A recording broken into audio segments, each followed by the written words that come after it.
Whitefish Dunes is a day-use property just north of the city of Sturgeon Bay on Lake Michigan. So the big draw there is an over mile-long, nice, beautiful white sandy beach on the Lake Michigan shoreline.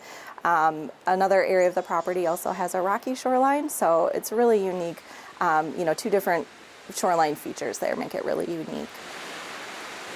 Some people say that Whitefish Dunes has the best representation of sand dunes in Wisconsin, and we feature the tallest sand dune in the state of Wisconsin. We nickname it Old Baldy, so that's the feature name you'll see on the map. And there's a trail that leads out to Old Baldy, a series of boardwalks and stairs that lead to the top with an observation platform. From that platform, you can see out over Lake Michigan, and you can also see over to Clark Lake as well, which is an inland lake that the property borders. Sometimes when people hear the term Whitefish Dunes, they're expecting, big open sand dunes on Lake Michigan. That's not actually the case with our sand dunes. The sand dunes at Whitefish Dunes are for the most part vegetated. So we do have sand down on the water level, but the dunes themselves are vegetated. There's still, big sweeping tall features, but at first glance, some people don't necessarily recognize them as sand dunes because they are covered with things like beach grasses on the lake side of the dune, but it does also transition into forested areas. And, big tall trees growing at Whitefish Dunes as well, which again, people may not expect, but especially once you get on the backside of those dunes, it is a very forested area. Lots of trails that traverse through the woods and along the shoreline and other areas of the park as well. It has a whole host of things that offers people of many different kinds. We have all kinds of birds that migrate through here. We're looking at the geese right now, and they're getting ready to head south. But it's a great haven for birders, whether it's affiliated woodpeckers or warblers or any number of kind of species that come through just this area. We have sandhill cranes on the property. We have, so there's just all kinds of wildlife. The Brachiopod Trail is a trail that the Friends Group has really focused on in recent years. They helped the park fund a replacement of a boardwalk that goes through a wetland area on the Brachiopod Trail. That's a really great opportunity, especially in the springtime, to get out and hear the frogs singing and see waterfowl out on that wetland.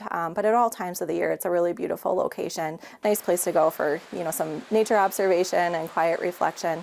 The Friends also funded a project to install new interpretive signs along the trail. So that it is a nature trail with lots of interpretive information, information about the natural surroundings and nature aspects that you'll observe when you're out on the trail. And then also they were able to incorporate some tactile elements, so things that you can touch along the way.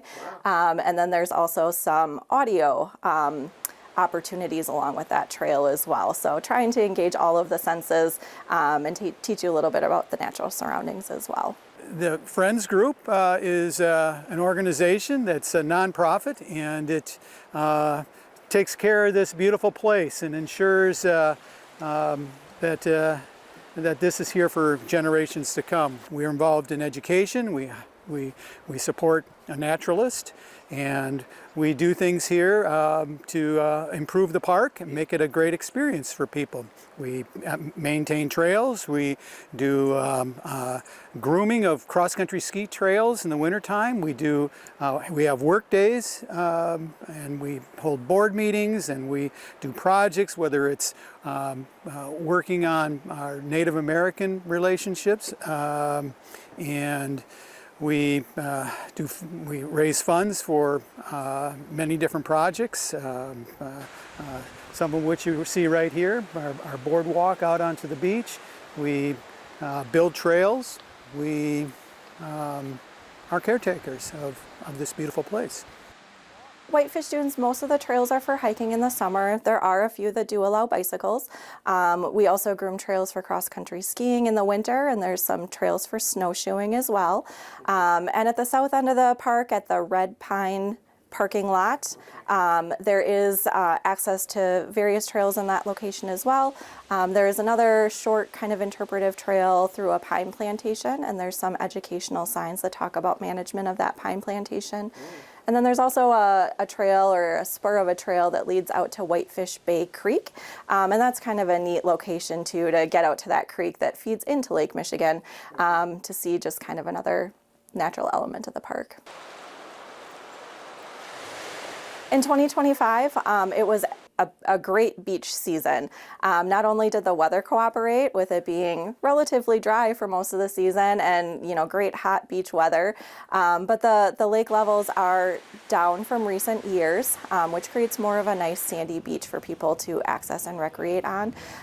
So that is a great opportunity. The beach does really change from year to year based on those lake levels, and we're in a period right now where we have plenty of sand for people to utilize. Here's a fluctuation. We see, you know, rise and fall, you know, of the lakes.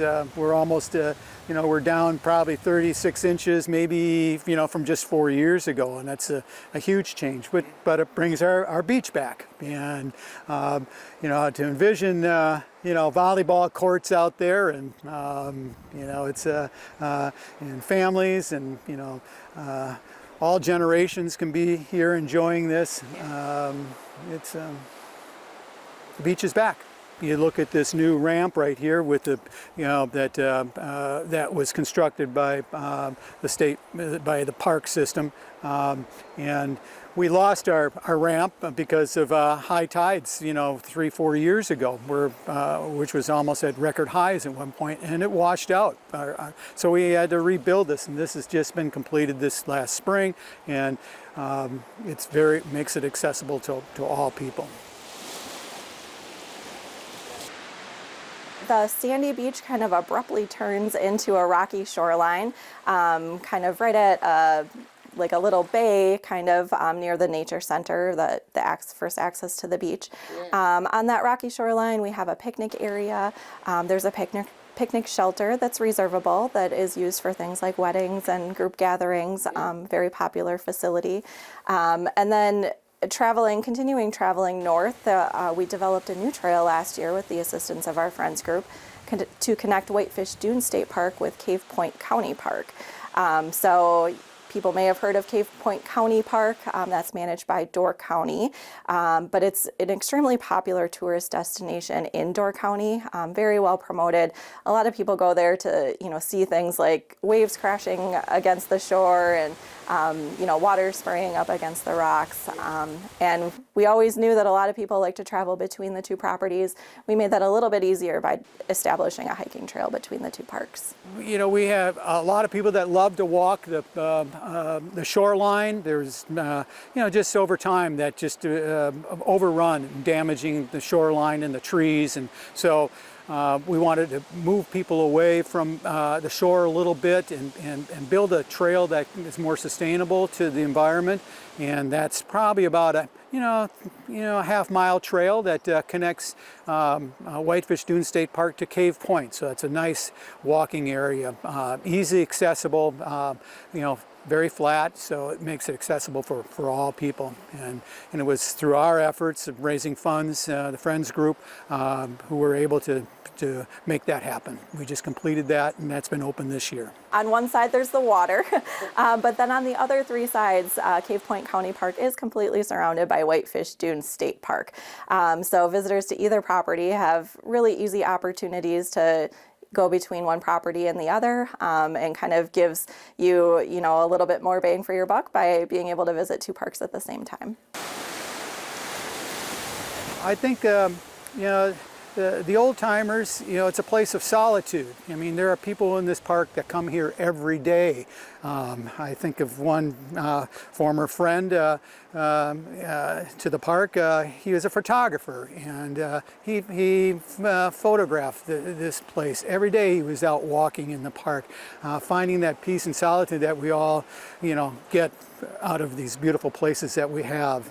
I come here to walk my dog, and and not have to be bothered by people. The majority of people come out to the beach, but I try to go to the back trails, down to the ponds and the Brachiopod trails, and look for fossils and enjoy the quiet and the outdoors. Midweek, there are places in this park that there is nobody else. I mean, there's a sense of wildness that's still here. It's not. It's kept that way on purpose. A lot of state parks, have campgrounds, and we don't have that here. So people that come here are looking for that kind of outdoor wilderness experience, and I think that's something you can get here. Yeah, Whitefish Dunes, while it can be very busy and crowded on summer beach days, a lot of times it is a quiet park. And especially if you get away from the beach on those busy beach days, it's really easy to find some quiet solitude and, just a place for quiet reflection and appreciation of nature. About 200,000 people visit Whitefish Dunes every year, and that's really consolidated, especially in the months of July and August.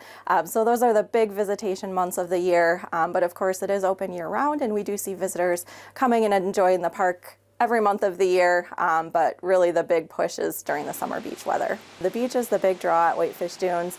I have a feeling, or I suspect, that some people and families come and visit just for the beach in the summer and may not even know how much more the park has to offer. So while the beach is the big draw and the beach is probably most people's favorite part of the park, I would say, be sure to explore the rest of the park as well. There's some really unique gems out there, some of the things we talked about with Old Baldy and the Brachiopod Trail. So make sure and check everything out.